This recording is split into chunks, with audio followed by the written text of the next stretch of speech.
June 1915. The First World War is not yet a year old. The trenches in France are solidified lines of mud and death. But above the Channel, a new kind of terror has emerged: the Zeppelin. To the British public, these airships were the baby killers. They were massive, over 500 feet long. They drifted silently over London and coastal towns at night, dropping bombs with impunity. In early 1915, the Zeppelin was considered invincible. This is a crucial point to understand. The airplanes of 1915 were made of wood, canvas, and piano wire. They struggled to reach 80 miles per hour. They struggled to climb above 6,000 feet. The Zeppelin, powered by 4 massive Maybach engines, could climb rapidly to 10,000 or 12,000 feet. They could simply outclimb the British fighters. And even if a fighter got close, what could it do? British pilots were firing .303 caliber bullets at a gas bag the size of an ocean liner. The bullets would punch tiny holes in the fabric. The hydrogen would leak out slowly, but the ship wouldn't explode. The Germans would simply patch the holes when they got home. The Royal Naval Air Service, RNAS, was desperate. They realized that shooting a Zeppelin from the side or below was useless. They needed to attack it from the one place the Zeppelin was vulnerable: the top. But to do that, a pilot would have to coax a primitive, underpowered biplane higher than the airship, fly directly over it while being shot at by machine gunners in the gondolas, and drop a bomb by hand onto the skin. It was a suicide mission, and the man who volunteered for it was a wild, undisciplined 23-year-old named Reginald Rex Warneford. Let's walk through the aircraft Warneford was flying that night. It is important to visualize how fragile this machine was compared to the giant it was hunting. Warneford was flying a Morane-Saulnier Type L. It was a French design. It wasn't a biplane, it was a parasol monoplane. The wing was mounted high above the cockpit on struts, giving the pilot excellent visibility downward, which was critical for what Warneford had to do. But the engine was the weak point. It used an 80-horsepower Gnome Lambda rotary engine. In a rotary engine, the pistons don't move up and down inside a stationary block. The entire engine spins around the crankshaft. The propeller is bolted to the engine, so the whole mass spins. This created 2 problems. First, the torque. The spinning mass of the engine acted like a gyroscope. If Warneford tried to turn right, the nose would pitch down violently. If he turned left, the nose would pitch up. Flying it required constant physical wrestling with the stick. Second, the fuel system. It didn't have a carburetor in the modern sense. It sprayed fuel and castor oil directly into the cylinders. It had no throttle. The engine was either on at full power or off. To slow down, the pilot had to blip the ignition, cutting the spark to the engine for a second, then turning it back on. Warneford was strapped into this vibrating, oil-spewing kite with no parachute, armed with a carbine rifle and 6 20-pound Hales bombs hanging on a rack. The night of June 7, 1915, 1 a.m. Warneford takes off from an airfield in Furnes, Belgium. His mission is to intercept German airships returning from a raid on England. He is alone in the dark. He has no radio. He has no radar. He is navigating by the moonlight reflecting off the coastline. Approaching Ostend, he spots a shape against the stars. It is long, pencil-thin, and massive. It is the LZ-37, commanded by Oberlieutenant Otto von de Hagen. The Zeppelin is returning to its shed near Ghent. The LZ-37 is 521 feet long. It holds nearly 1 million cubic feet of hydrogen. Warneford is at 6,000 feet. The Zeppelin is at 7,000 feet and rising. This is where the physics of the engagement turn against the pilot. The Zeppelin crew spots the tiny gnat of a plane buzzing below them. Von de Hagen orders emergency climb. The Zeppelin drops its water ballast. It shoots upward. Warneford pulls back on his stick. The Gnome rotary engine screams. The Morane-Saulnier shudders. It climbs sluggishly, 200 feet per minute. The Zeppelin gunners open fire. The LZ-37 has machine gun positions in the gondolas hanging below the hull. They also have a machine gunner on the very top of the airship. Warneford sees the muzzle flashes. Tracers zip past his fabric wings. He is outgunned. He is outclimbed. He knows he cannot win a gunfight. He has to get above them. He turns away. This looks like a retreat, but it is a tactic. He spends the next 45 minutes circling in the darkness, straining the engine, fighting for every inch of altitude. He climbs to 11,000 feet. The air is freezing. He is wearing a leather coat, but the cold cuts through it. The oxygen is thin. He looks down. The Zeppelin has leveled off. He is now 150 feet above the monster. Warneford turns his aircraft back toward the Zeppelin. He cuts the ignition, blipping the engine to silence the roar. He wants to glide in unnoticed. Below him, the LZ-37 looks like a gray whale. The German gunners on top spot him. They open fire again. Bullets tear through his wings. Warneford ignores them. He lines up the nose of his plane with the center line of the airship. He is flying vertically down the length of the Zeppelin, from nose to tail. He doesn't have a bomb sight. He has his eyes and his instinct. He reaches the release lever. He is carrying 6 Hales bombs. These are small, 20-pound incendiary explosives. As he crosses over the center of the airship, he pulls the release. 1, 2, 3, 4, 5, 6. He drops them in a cluster. He watches them fall. For a second, nothing happens. They punch through the outer fabric skin of the Zeppelin. Then, the last bomb detonates. The physics of a hydrogen explosion are terrifying. The bomb ignites the gas in one cell. The expansion is instantaneous. The fire travels through the ship faster than the speed of sound. Warneford is only 150 feet above the explosion. He doesn't see a fireball. He sees the world turn red. The concussion wave hits his tiny aircraft like a physical hammer. The Morane-Saulnier is tossed upward. It flips upside down. The fabric on the wings is scorched. The violent turbulence throws the aircraft into a spin. And then, silence. The explosion has choked the engine. The rotary engine, starved of air by the blast wave, has stalled. Warneford is upside down, spinning in a dead airplane directly above a falling, burning Zeppelin. Below him, the LZ-37 creates a pillar of fire illuminating the Belgian countryside for miles. It crashes onto a convent in the Amandsberg district of Ghent. 2 nuns and the entire Zeppelin crew, except one man who jumped/fell through a roof, are killed. Warneford fights the controls. He is falling through the smoke. He manages to wrestle the plane level. He kicks the rudder. He stops the spin. He tries to restart the engine. He dives to get the prop spinning. Nothing. The fuel line is broken. The violence of the flip has shattered the joint in the fuel feed. He is gliding. He is behind enemy lines. It is dark, and the ground is rushing up. Warneford spots a field near a forest. He flares the aircraft. He lands hard, bouncing on the rough terrain, but the landing gear holds. He comes to a stop. It is dead silent. He is alone in German-occupied Belgium.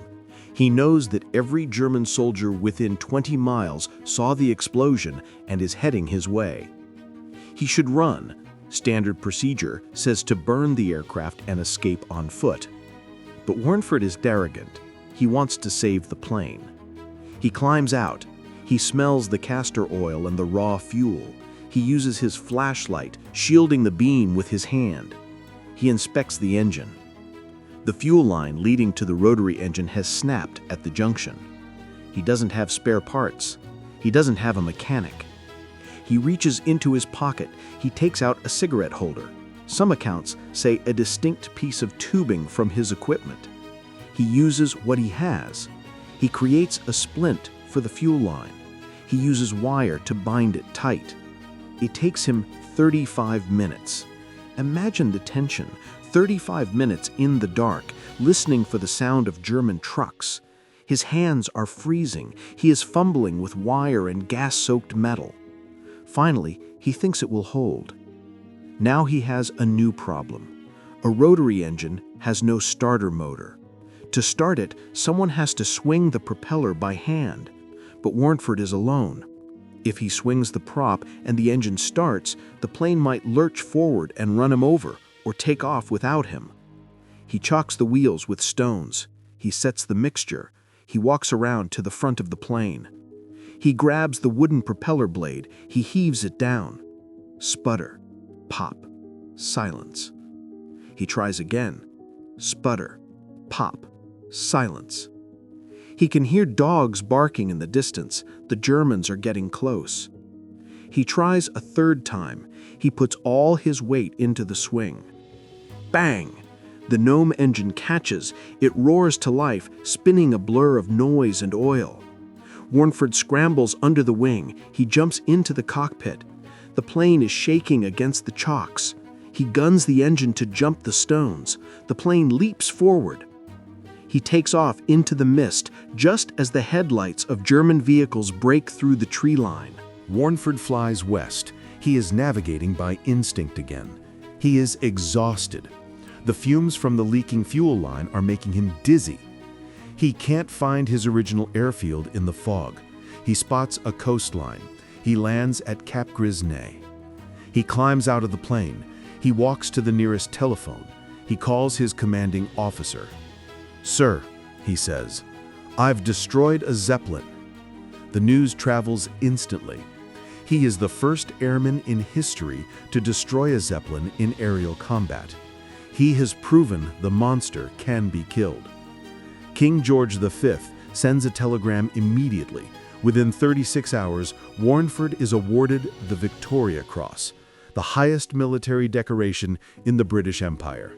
The French award him the Legion of Honor. He is a global hero. He is the giant slayer. But there is a final tragic footnote to this walkthrough.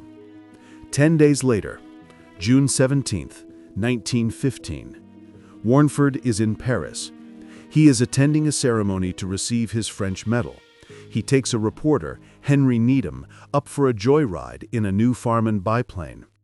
Warneford is known for his wild flying. He performs a steep turn. The aircraft, structurally weak, collapses in mid-air. Warneford and the reporter crash. Warneford is thrown from the plane. He is not wearing a seatbelt. He dies on the way to the hospital. He held the Victoria Cross for less than 2 weeks. But his impact was permanent. He proved that the Zeppelin was not an invincible ghost. It was a bag of gas that could be popped. He forced the Germans to change their tactics, to fly higher, to bomb from inaccurate altitudes. Reginald Warneford, the wild pilot who fixed his own engine behind enemy lines, broke the psychological terror of the Zeppelin raids forever. To fully understand the magnitude of Warneford's achievement, we must shift our perspective. We must step inside the gondola of the LZ-37. Oberleutnant Otto von der Hagen was not an amateur. He was commanding a machine that represented the pinnacle of German engineering. The LZ-37 was a definitive M-class Zeppelin. It had a crew of 28 men. It was returning from a raid on Calais, thinking it was safe.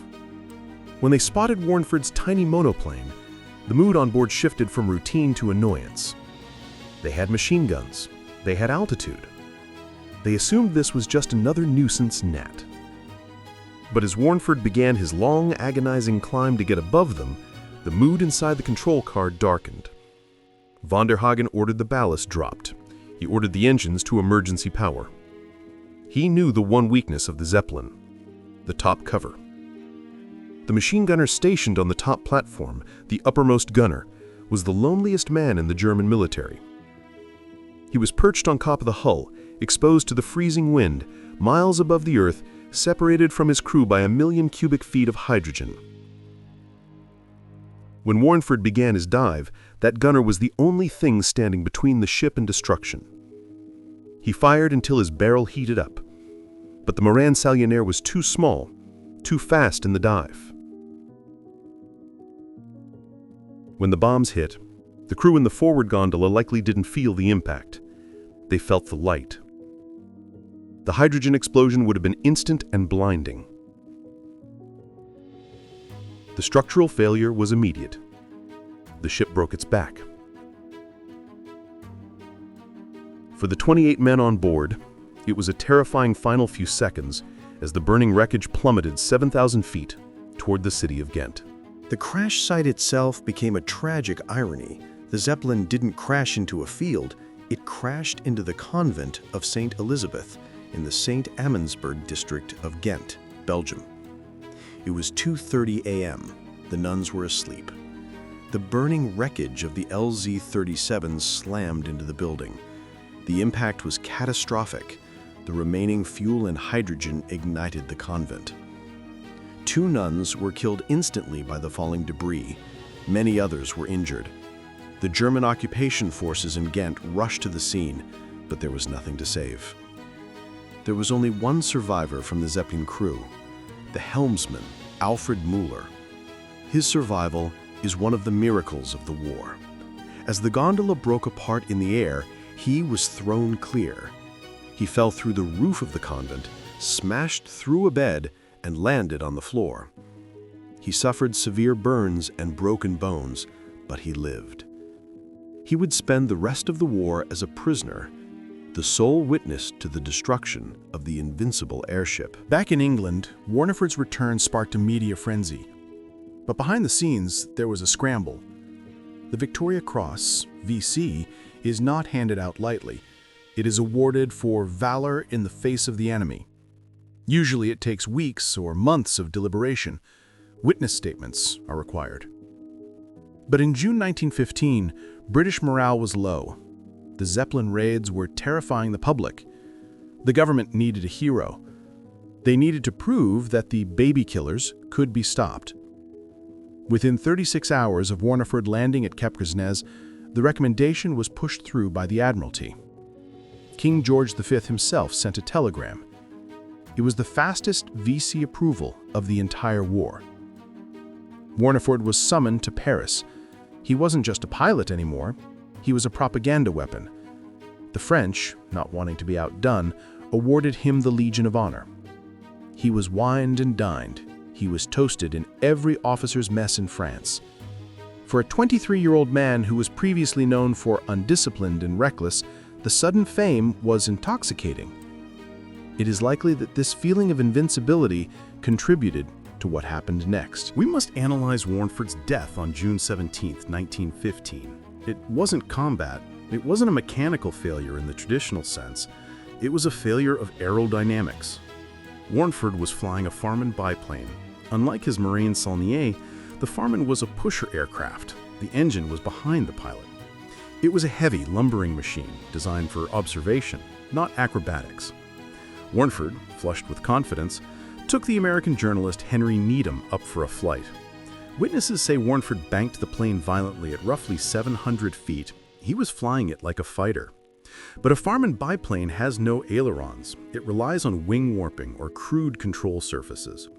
When Warneford threw it into a steep bank, the aerodynamic load on the wings exceeded the structural limit of the wooden canvas. The wings collapsed. The plane folded up in midair. Because the engine was behind them, when the plane hit the ground, the heavy engine block tore loose and crushed the cockpit.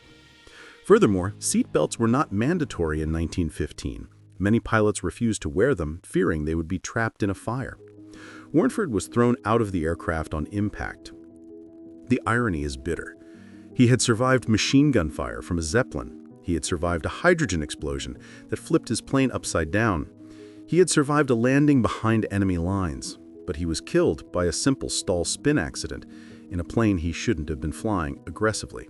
If you want to understand what Warneford meant to the British people, you have to look at his funeral. His body was brought back to London. On June 22, 1915, the coffin was carried through the streets of London to Brompton Cemetery. Thousands of people lined the streets. It wasn't a somber military procession. It was an outpouring of national gratitude.